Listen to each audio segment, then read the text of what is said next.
Good evening, cheeseheads, and welcome to another edition of the Cheese Room live from the Caller's Cave. I'm joined tonight by the Harlow Globetrotter himself. Hello, HG. Hello. It feels like a Going for Gold episode, but hi. How you doing? I have to say, it's actually a whole week since we last spoke on one of these, and I feel like I've not been on a podcast for absolutely ages. So it's good to be back. And Yeah, I listened to your pod in the car this morning on the way to work. Preview show, really enjoyed it. If you haven't listened to it already, give it a listen. Very enjoyable. Some good analysis of HG's hatred of West Ham, and I think I've not been on a pod for about 3 weeks. HG. Yeah, it's been a very long international break, right? Those 2 weeks felt like 2 months. Okay. And doing the pod last night with Brendan and with Paul was fun to talk about Spurs and to get a bit excited because it's just dragged. Like, you know, we want to have the excitement. We know we have a decent team now and a decent. Yeah. So you just want to see him back in action. Wow. So it's nice to think it's still only 2 days away, but those 2 days are going to go quickly now, I think. We really have had a very long break, and it really has dragged. I've got to say, Levy has just done. I don't know whether it's the coach in Leon Isaacs, shout out Leon, has been giving Mr. Levy around how to handle a transfer window, but by God, we've signed a lot of players. What's going on? Has he lost his mind, or what? No, it's just taking advantage of a distressed market, right? I mean, we've not spent. I mean, we bought Reguilon for 30 million, but that's the only considerable amount of money that we've really spent. Everyone else was, you know, a free transfer or a loan deal or something that might be worth money in the long term. But right now, we've sorted ourselves out for this year, and we'll see what happens. It's a pretty good way of doing things. If you can get decent players on loan deals that don't cost you a fortune, why not do that every year? Well, yeah, exactly, and it looks like we've sorted ourselves out for a few years to come, possibly with some of the people that we've signed. So we'll run through those quickly during the show. RODON, a name that I can pronounce, which is always welcome, has just signed today. I see on Sky Sports News. Tell me, HG, do you know anything about this chap? Swansea centre-back prefers to play on the left side of defence, I'm led to believe. That's right, so he does. Not left-footed, but, you know. No, it's almost like the Harry Maguire situation where he plays on the left of the defence but is predominantly right-footed. There's nothing necessarily wrong with that. We've seen left-backs over the years that have been right-footed and done pretty well. People like, you know, Dennis Irwin and even Tariko wasn't bad as a right-footed left-back. So, yeah, like it's another good signing. It might be one for the future, but you know, he's been linked with you know, other big clubs. I mean, you know, Man City have been linked with him, Man United, and I think they were put off by the price, let's say pre-COVID, and for us to get him at 11 million is a bit of a steal, frankly. And I know Swansea fans are distraught that they've basically given away their one best asset for such a small amount. I saw you posted something on the Glory Hotspur Facebook page, or was it on the Cheese Room? A quote from a Swansea fan, wasn't it? Yeah, a quote from a Swansea fan saying that it was like a heist. You know, it's like the steal of the window, something like that. So, or whether it's 11 million, you know, or 15 million once all the add-ons are put in, it's still a steal. We have to be happy with it. If the opponent fans are saying we've got a good deal, then maybe we have. I mean, it's nice to think that.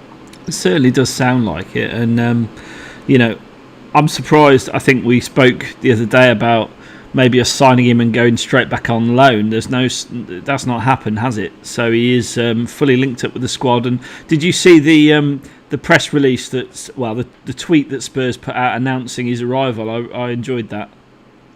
You mean the security video with Ben Davis and Gareth Bale saying don't let him in, don't let him in. I mean, if you think that they probably only came back to Spurs yesterday, so it was filmed, probably earlier today that they were going to do this. Yeah. I mean, he probably even came straight with them and stayed at the new hotel at the training centre last night. I mean, it's been in the works for a while, so it's all well and good, and it's more decent content from the Spurs announcement team, I guess is what they'd be called. I don't know. I want that job. They've surpassed himself this year. Absolutely surpassed themselves. I think it's really good. Yeah, maybe we lost a bit of creativity on the pitch, but we've got it now. Yeah, we've gained it. Yeah, we've gained it back by that. So I suppose looking at our transfer window on the whole, Gareth Bale coming into the side. You think he should start against West Ham at the weekend? Tell me more about that, HG. How would your side line up with Bale in it? Looking forward to taking on West Ham. Well, we found out today that Lo Celso is definitely injured. He would have started had he been fit, so that changed things up a little bit. But it's a definite front three of Kane, Son, and Bale. I don't see any reason to wait, frankly. That might seem a little bit harsh on Eric Lamela and Lucas Moura, who both played 45 minutes last time out, but it's Bale. I mean, as far as I know, I talked about him being the most exciting attacking player we've had in the last 25 years, and I stick with that. Like, Kane scored a lot of goals, but no one has made us. No one has done what Bale did for us in that one season, his final season. So, if we get anything like that from him, then he's the perfect accompaniment for the other two. It's, for my money, the best front three in the league. It's got to be. It's got to be. Yeah, I know that the Liverpool three have obviously scored a lot of goals and they work really well together. But I have a feeling this three has more about them. You've got the pace of Son and Bale. They're both, good goal scorers. Firmino doesn't score anywhere near as many as Harry Kane, so that's probably where the biggest difference lays. But yeah, the three of them. I mean, you only need one of them on form, and they can win you the game. Right? That's the beauty of it. I think you're absolutely right. That is the most exciting front three in the league and the most proven. Here's a question: have we got the most Welsh internationals in the league as well now? Representing, the boyos from the valleys. Hello. That I don't know. I'm not really an expert on Welsh football, but if we've got three, that's got to be more than we expect. And I mean, I guess someone like West Brom might have a couple. I don't know, but as far as Spurs are concerned, three must be one of the best, if not the most. Do any of them count as homegrown, HG, or are they all foreign? Is your understanding? So as far as the Premier League goes, they're all homegrown because Swansea, which is where Davis and Rodon came from, they both play in the English leagues. Yeah. So they as being homegrown. Whereas in foreign competitions in Europe, they don't. Okay. So both of those will be foreigners. Bale, because although he is Welsh, came up through Southampton. Yeah. Therefore, in England, as opposed to a club in Wales, he counts as homegrown in both, as far as Europe and the Premier League is concerned.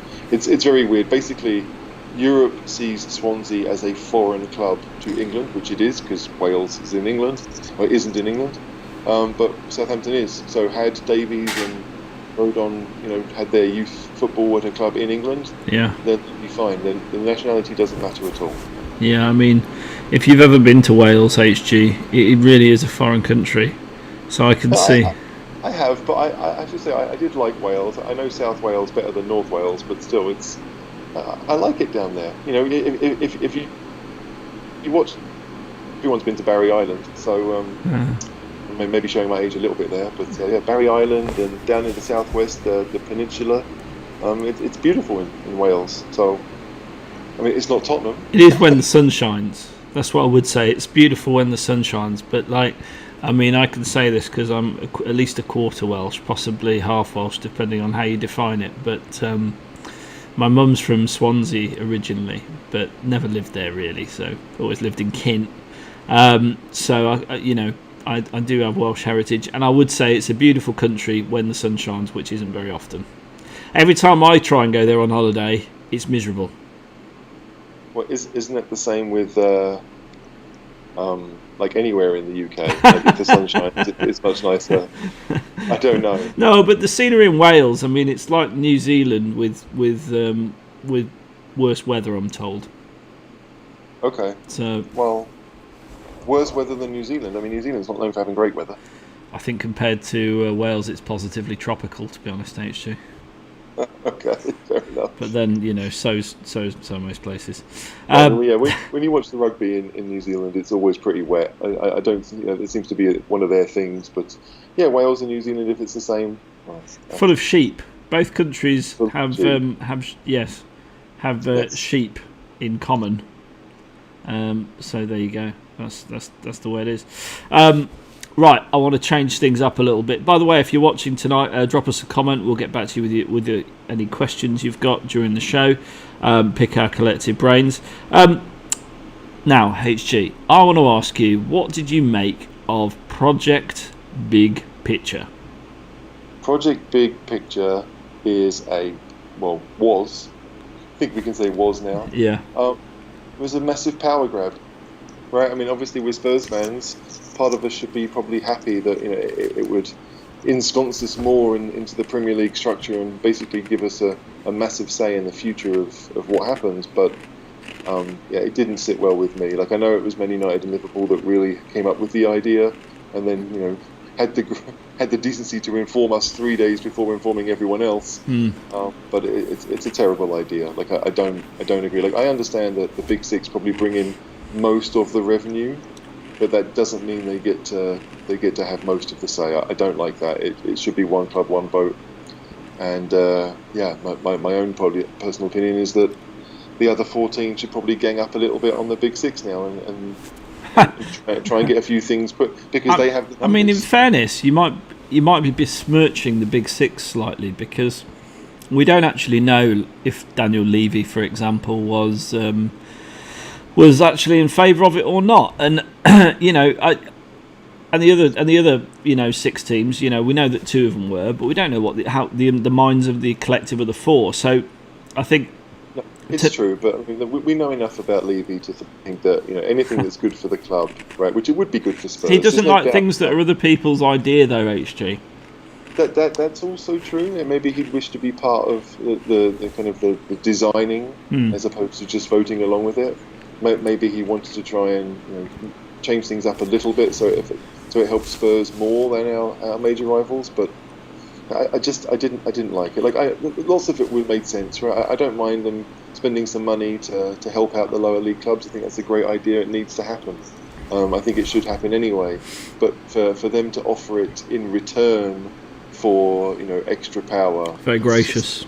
It's blackmail. I mean, So no, I was a big enemy of the idea from as soon as I read about it, and I mean, it didn't take long for it to die. No. I don't think it's died permanently, but I think that whatever they came up with will have to be.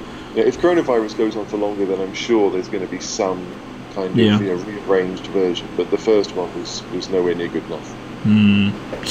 I mean, it's.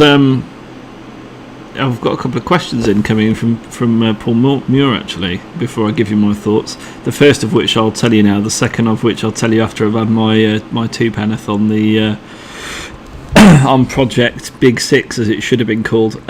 First question is, do you need glasses to be on the pod? Paul, no, you don't. The second serious question, executive members being invited to a screening of Burnley away match on the 26th of October, West Stand restaurant areas, limited numbers, complying with hospitality regulations, I guess, social distancing, etc., etc. £39 per person. Thoughts? Well, my thought is, Paul, I wish I was a executive member, because I'd be lapping up that. That'd be lovely. HG, would you be on that? No. Because if I can sit at home and watch it for 15 quid or whatever the Sky thing is, I'd pay that. The idea of going somewhere else to pay more money and get a meal, I don't really want to have a meal while I'm watching football. I certainly don't want to woof it down at the half-time break to make sure I get my money's worth. Like, I understand that it makes sense for the club and there are people that would want it, but I'm not one of those people. Well, I mean, I would lap it up because I love a bit of hospitality, basically. All I would say is, I think if you live in London and you're a Tottenham fan in London, it's perfect. If you if you live where I am, up sort of an hour and 20 minutes away, it's probably not such a good idea, because I'd be wanting to have a few beers, especially if they're complimentary, which I doubt for 39 quid they are, but there you go. I'm assuming you get that probably covers your meal. I mean, I don't know how much. Maybe meal and one drink, knowing Daniel Levy. Paul, if you want to take me as your +1, I'll absolutely consider it. So in terms of Project Big Picture, my view of the big picture is pretty much the same as yours. It's a blatant power grab by the Big Six. The only thing I would say is there's a lot of good stuff in there that would actually help the league, the lower leagues. So I think the premise of what they were sort of doing and suggesting was good, albeit I think it's so bloody arrogant, if I'm being perfectly honest. Like massively arrogant that Liverpool and Manchester United can go off and plot the revival of the league themselves and then go, oh, by the way, guys, we've come up with this. We'd really appreciate it if you back it. Knowing that surely, even the most arrogant person would realise that, clubs like anyone in the bottom half of the table are not going to go, oh yeah, that's a great idea, hand all the power over to the Big Six, brilliant idea. It smacks of just complete arrogance. The Glazers and the American lot, what are they called, the lot who own Fenway Sports Group. It just smacks of something that maybe would have swung in American football, but absolutely would be voted down in the UK, and it was. Yeah, they just want to guarantee themselves as much as possible the fact that they'll stay in the Premier League and have those revenues coming in. Like, it's pretty unlikely that one of the Big Six is going to get relegated, obviously. Yeah. But yeah, if you can ensure that it never happens. Yeah. Then you might want to do that. Especially, do seem to be dropping like a stone, and so you never know. But I mean, it's clearly just not a good idea. Some of it is great, like the idea of giving up 25% of the revenues to help pay for the lower league teams. Yeah, I'm fine with that, right? Because, like, honestly, if you give them enough money to survive no matter what, then that's fine. There's enough money in football to make sure that happens. There really is. And look, is it unfair that the revenue or the pull of the big teams that money is then given to poorer teams? It may not be fair, but it is the right thing to do. Yeah. The idea that because I'm bigger and fatter than everyone else, I should get more food, ignores the fact that if you're big and fat, you probably don't need as much food as the others. No, you do, to sustain your calorie intake. Yeah, but if I'm big and fat, I don't necessarily want to sustain my calorie intake. I might want to be lean and mean.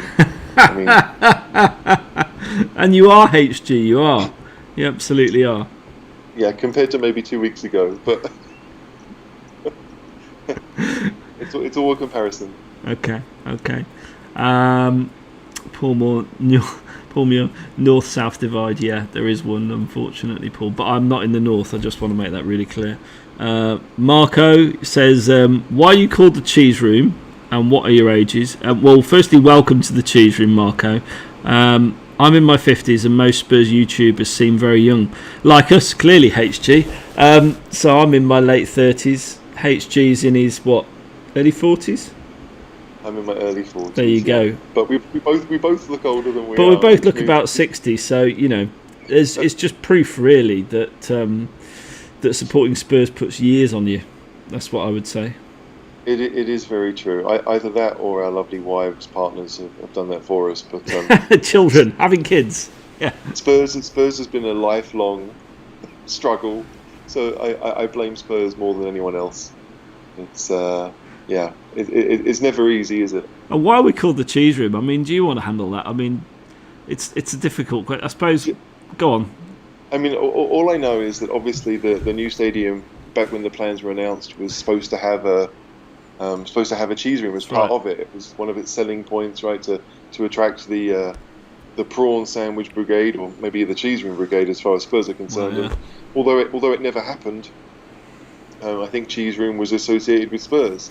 Yep. Certainly amongst Spurs fans, it was associated that way, and so it seemed like an interesting and different name to give ourselves. And a bit of tongue-in-cheek fun. Exactly. I mean, certainly better than the big cock on the south stand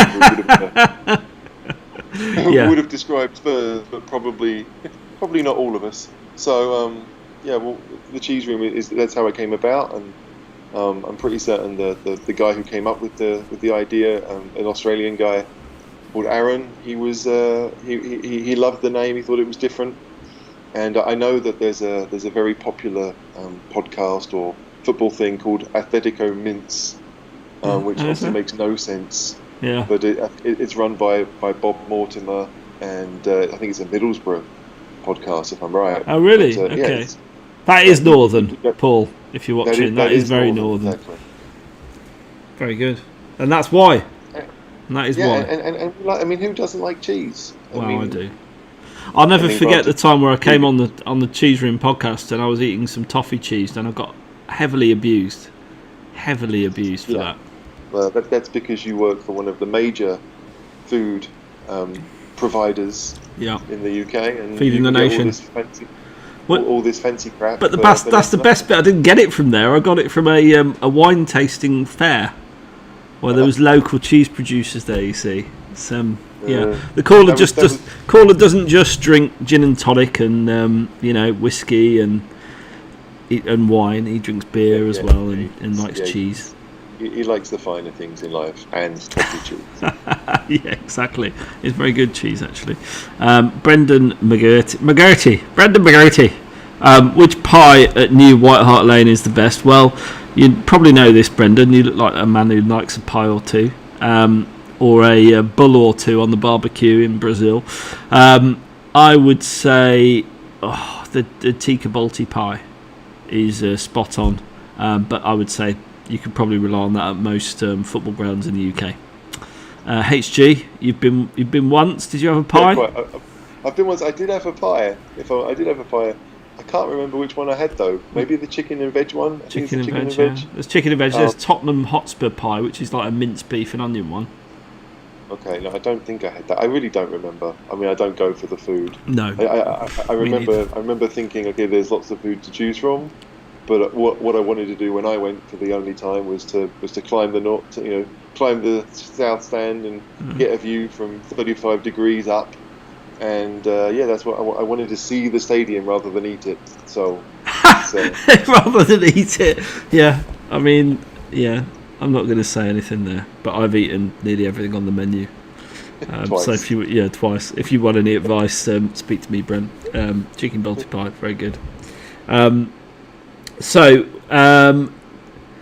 Here's another a question for you then. So West Ham match preview. I know you covered this on the pod, and if you haven't listened already, viewers, you should absolutely listen to the latest Cheese Room podcast, available from all good podcast providers, including Spotify and Apple Podcasts. But HG, what is your what's your reckoning of the game going to be? Is it going to be a cagey affair? Are we going to dominate them? And what's your 11? Let's get back to business. What is going to be 11? Gareth Bale started up front. Trident, yes. Smash them. Absolutely. I was pretty positive on the pod last night, but I tried to rein it in a little bit because, this is Spurs, right? They will come to bite you on the arse pretty quickly. So, yeah, look, it looks good. I don't really know what we're going to do in midfield if we're going to play, because we had a relatively defensive three against Man United with Sissoko, Højbjerg and Ndombele. I don't know if we'll go with the same three again, or maybe we'll go 4-2-3-1 because we're at home. If we do that, then okay. If Lo Celso's out, who becomes that number 10? Would it be Dele? Would Lamela move inside to give Bale space on the right? There are lots of options, and if you do only go two in midfield, it's Højbjerg plus one. But do you go Sissoko because of his physicality, or do you go for someone like Winks who can he and Højbjerg seem to work well together? Yeah. And that way Ndombele would miss out. I mean, we've got so many choices. I think that there was a quote today from Mourinho saying that although he wants the players to focus one game in advance, take one game at a time, he's thinking long term. He wants to make sure that people are ready for certain opponents in certain games. So we do have the Europa League game on Thursday night next week against Lask of Linz. One of the teams. Obviously, I live in Austria, so I know a little bit about Lask. But that game's on Thursday night at the Spurs ground, and so Yeah, I really don't know. Like, I think part of me is nervous because it's West Ham, and part of me wants to match them up physically because that really is the only way they can get at us. Is if they use their physicality to kind of bully us out of the game. And so that might say Højbjerg and Sissoko, but I think Sissoko's the worst of the three footballers. Do you go with Winks, who's neat and tidy and maybe not much else, or do you go with Dombele that has all the talent you can, all you could want really from a midfielder, but might get easily bullied off the ball? Yeah. So if you play Dombele, then maybe that means you have to play Lamela as the number 10. Because he'll give you that, well, we all know what Lamela brings. Effort and possible red cards for the opponents. Yeah. So I don't know. I think that the back four should be Toby and Davinson Sanchez, since Dyer is, I think, 50-50. I suspect Reguilon will start at left back. Right back, I think Doherty played a lot of football over the international break. 3 games, played 90 minutes in 2 and 120 minutes in the other. That's a lot of football, so he might get the weekend off, and it'll be Aurier on the other side. So yeah, it's I kind of want us to see us play. I want to see us play a 4-2-3-1. Yeah. But the question is, for me, how do you make that 3 function? The 3 in midfield, Højbjerg plus 2. So I probably wouldn't pick Lamela. I'd rather see Dele play. But if you play Dele, then you have to go with either Winks or Sissoko, because I suspect that if Dombele plays with Dele, then Højbjerg has too much to do. Yeah. It's but there's so many options. That's the crazy thing. Like I haven't even mentioned Bergwijn or Lucas or Vinicius. We were told today is going to be on the bench. Yeah. So we know we may well see him. Yeah. It's a great time to be a Spurs fan. It's incredible. Incredible. This squad is without a doubt the best I think we've ever had. Yeah. I'd have to look at the 2011-12 squad again, because I did think that squad was very good. But this one, this is better. This is better. Seems to have everything. Yeah. It's just got so much more. We've just got so much more depth. We've not just got a good 11. We've got a good second 11, who would give most teams in the Premier League a game.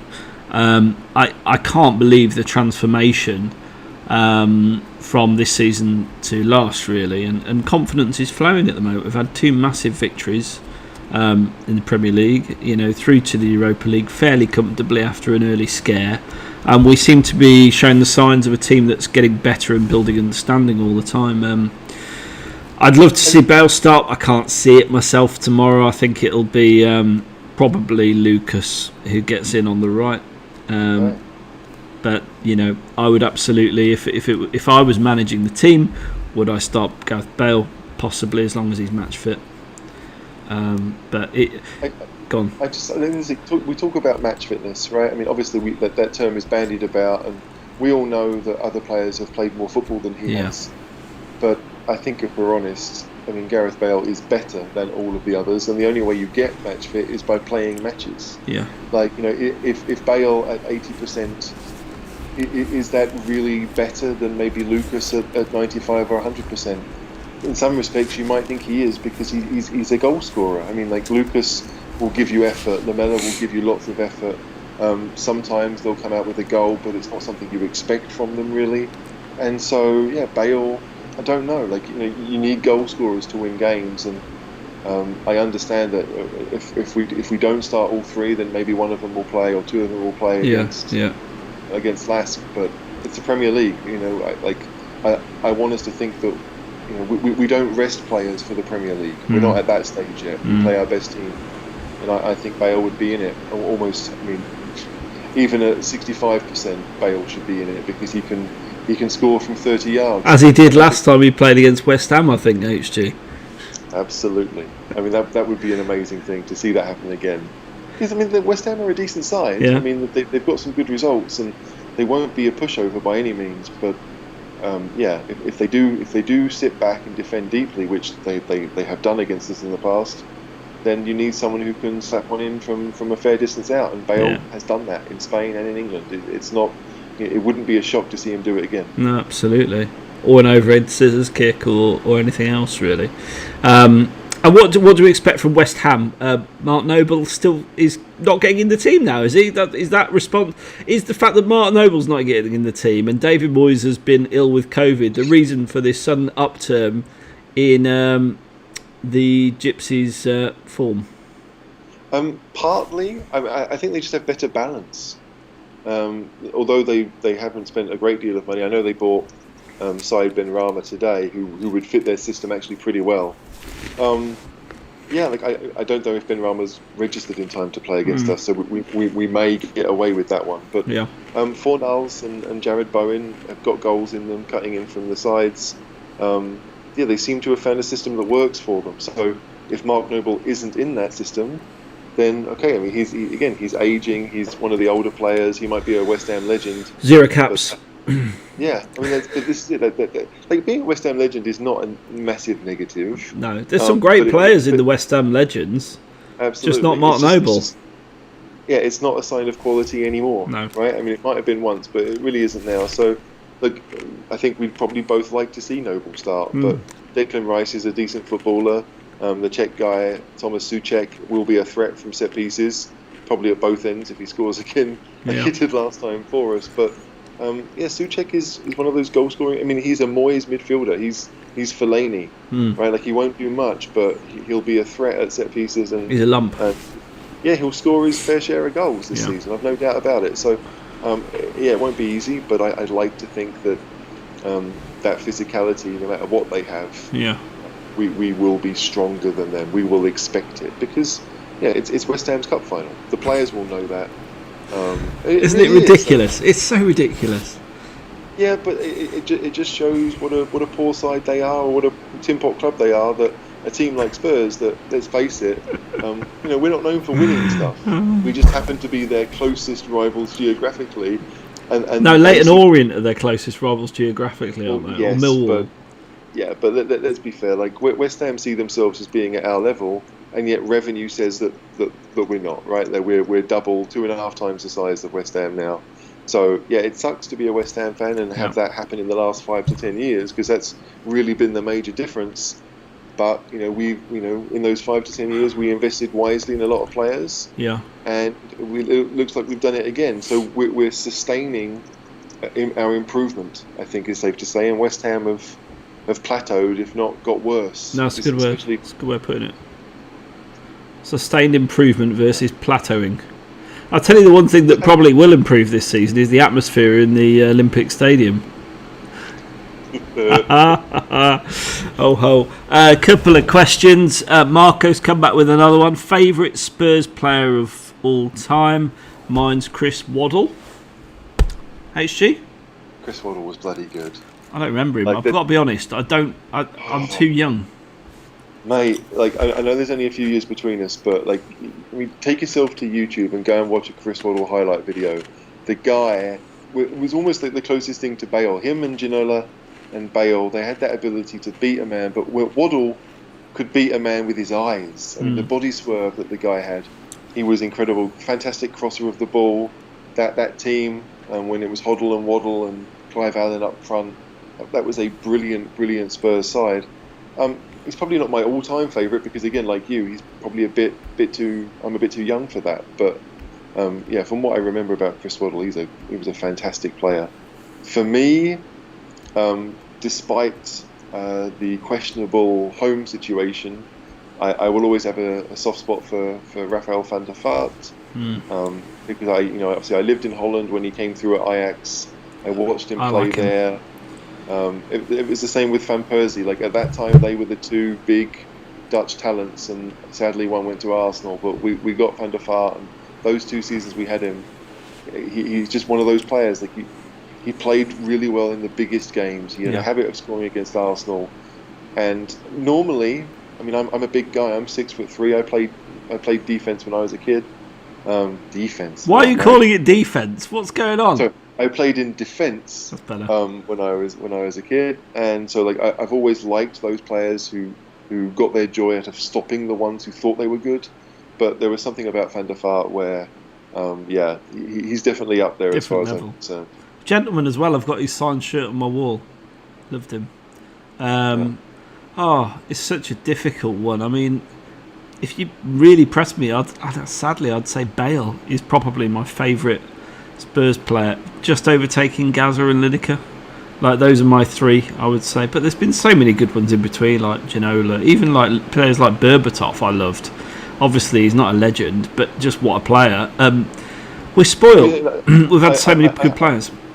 Yeah, I have this thing for almost like cult heroes or ones that kind of get, no one really likes, so I end up liking them. I really liked Asu Ekoto when he was at Spurs. Benny!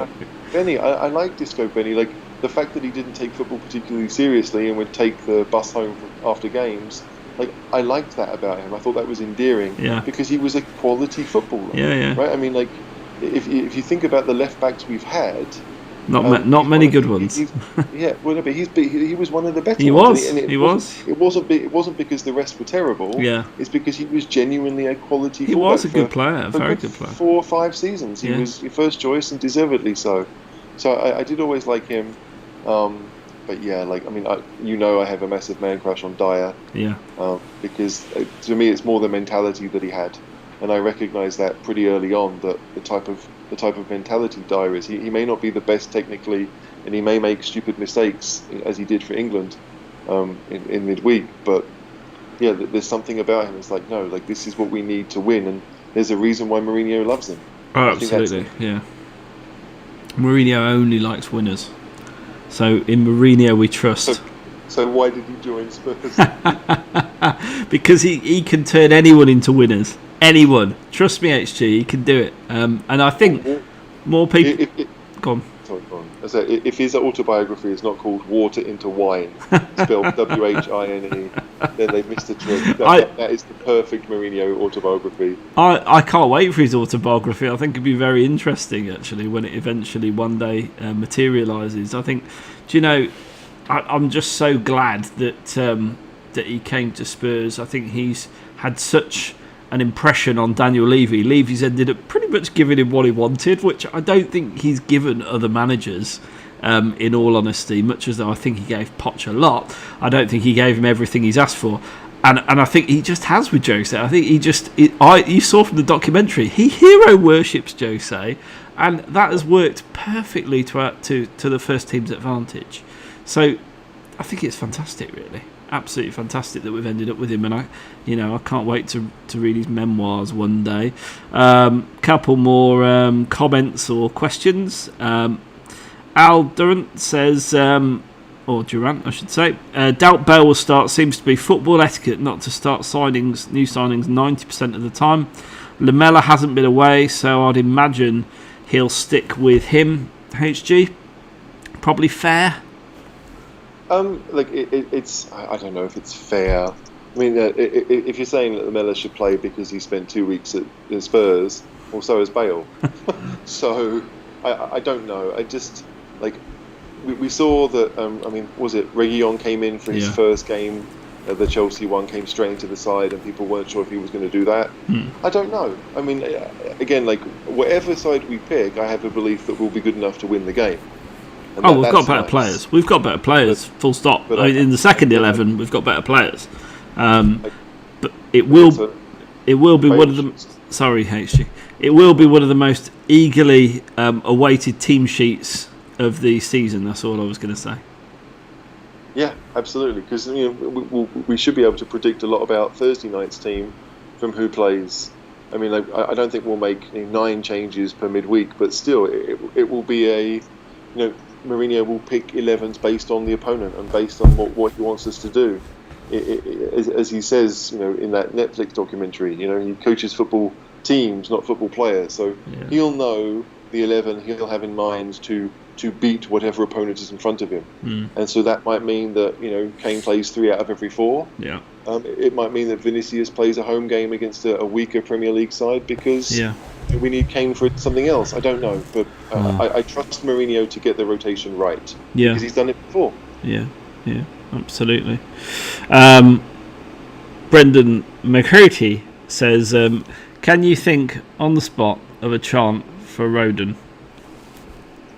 Can you? I think it was a general question.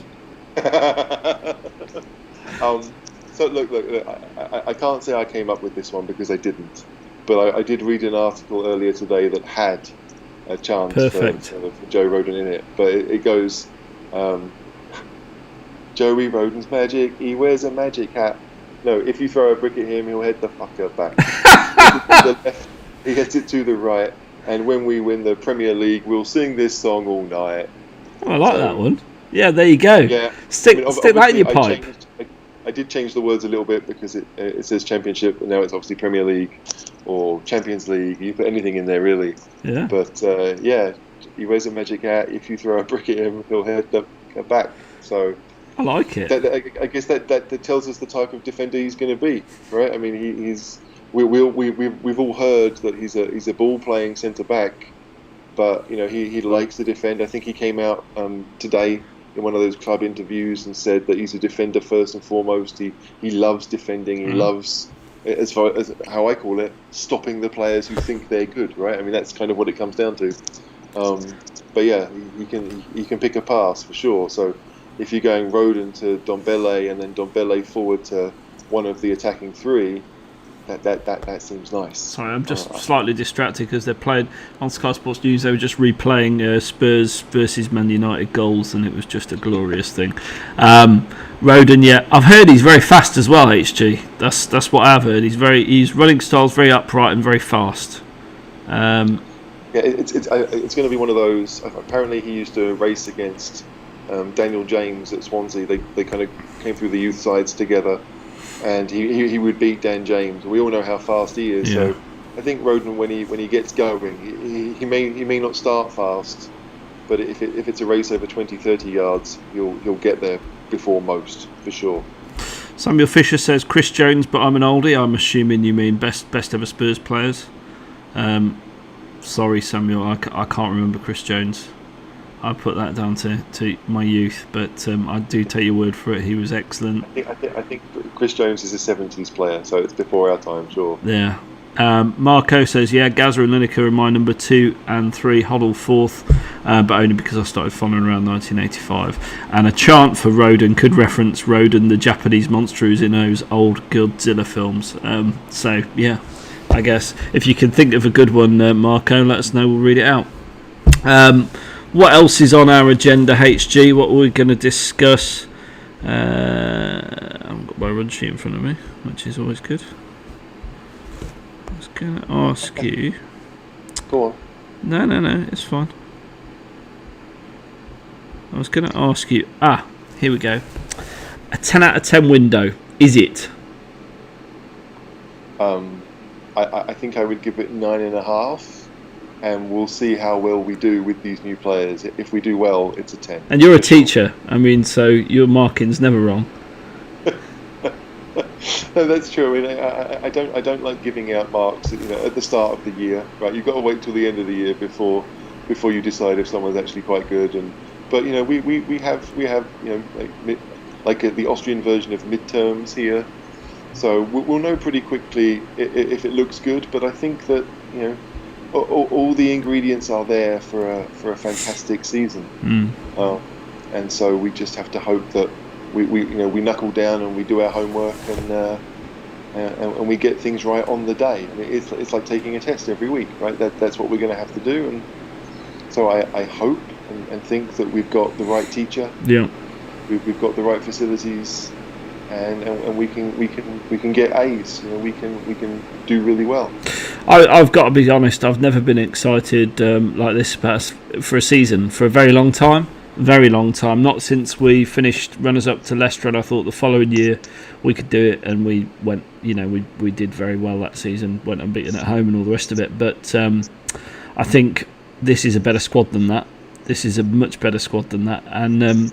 We've added probably our best players, certainly of the modern era, into the mix. I'm just so excited. And look at the players we've got out on loan, HG. The future's so bright, isn't it? I've got a question here. How will Sessegnon do in Germany, which we'll come to in a minute. But we've got Skip on loan, Parrott on loan, Carter Vickers. I mean, he's the perennial loaner, to be honest, so I'm not really worried about him. But certainly, I'm excited about Skip's future, and I think he's done well so far on his loan. Parrott, I know, scored a couple of goals and then got injured pre-season. How do you think Sessegnon will land in Germany, HG? Is it Hoffenheim you signed for? It is at Hoffenheim, yeah. Look, it's a strange one, right? Like, I mean, Hoffenheim, has a decent record taking British loanees or even German ones. I know David Alaba played on loan at Hoffenheim before he really got settled at Bayern, and I think the Arsenal player Reece Nelson went out there for a season and actually probably did more for Hoffenheim than he's ever done for Arsenal. So they seem to pick quite well, but I don't know if Sessegnon's really right for that type of move. I don't know. Like all the rumours coming out of London was that he was a bit homesick, a bit shy, even crossing London to go and play for Spurs. So I don't know if it's that bad, but it'll be interesting to see. It's very much a sink or swim situation for him, not just from a football perspective, but like where he is, just generally. I don't know. I suspect it will be a testing time for him, but I hope he comes through. They tend to play with a wing back at Hoffenheim, so he may well be fighting just for the one position.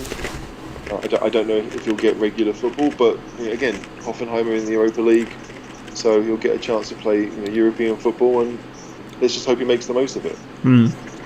I know Ali Gold's convinced that he's the future of Spurs at fullback, and he's quite well informed on things. I didn't see much from him, if I'm being really honest. In the time he was with us, he certainly didn't take his opportunities. He looked like a player who was frightened. I suppose my two penneth would be is going to a foreign country on loan, which is really hard in this. If you go to, I was reading an excerpt from something Harry Kane wrote about once, which was he had all those loan moves before he finally made it at Spurs, and he was sort of describing in this piece how hard it is to go on loan, because you sort of like go into lower leagues and like they haven't got the facilities of Spurs. You're staying in hotels half the week, etc., etc., etc. So it's a real a different kettle of fish, isn't it? Being on loan, and in a foreign country, that's got to be really hard, hasn't it? So I guess you're right. It will either make him or break him, quite literally. Yeah, and let's hope it makes him. To summarise, let's hope it makes him. Absolutely. Well, I think that is pretty much it for this live. Thanks very much for joining us. If you haven't already, please do subscribe to our our YouTube channel. Like us on Facebook, follow us on Twitter, and follow us on Instagram. And I don't know about you, HG. I'm proper excited about the weekend. I can't wait to see us beat West Ham. Can I get a score prediction from you? On the pod, I said 3-1, so I'll stick with that. Look, I'm excited for football this weekend. Like, there are so many good games, right? Like, you've got the Liverpool derby first thing tomorrow. You've got, Chelsea, Southampton. They could go either way. Leeds against Wolves Monday night. Man City, Arsenal. Newcastle, Man United. There are some fantastic games this weekend. So it's almost a shame that I have a family, because I'm going to have to miss some of those games and take care of them. But there's a lot of football worth watching this weekend, and it's great to have football back. Oh, isn't it just? International do not count as far as the caller is concerned. I'm going to say we're going to have a strong performance and a 4-1 victory with a Harry Kane brace and Bale scoring on his return. The other goal will be Lamella, just to wind HG up. Any shout-outs before we go, HG? Just thank you to everyone that's watched and listens to the stuff we do. It's something that we love doing, and we want people to enjoy it too. And so the YouTube stuff gets a new audience maybe, but it makes it more interactive. And we're all Spurs fans. Every opinion is a good one, because we all care about Spurs. So no specific shout-outs, but just I love being part of the Spurs community. And it's my weekend fix, right? It's my drug. That's it. Well, there's certainly plenty of highs and lows with Spurs as a drug. So there you go. My shout out would be to David O'Shaughnessy. Thanks for chatting earlier, mate, and thanks for watching. I know you won't be watching this live, but watching it on a rerun, because it's 3:30 a.m. in Australia. And to Aaron Jolly, Aaron, if you make it to this part of the show, you've done really well, mate. In the meantime, thanks for watching, and as ever, come on, you Spurs.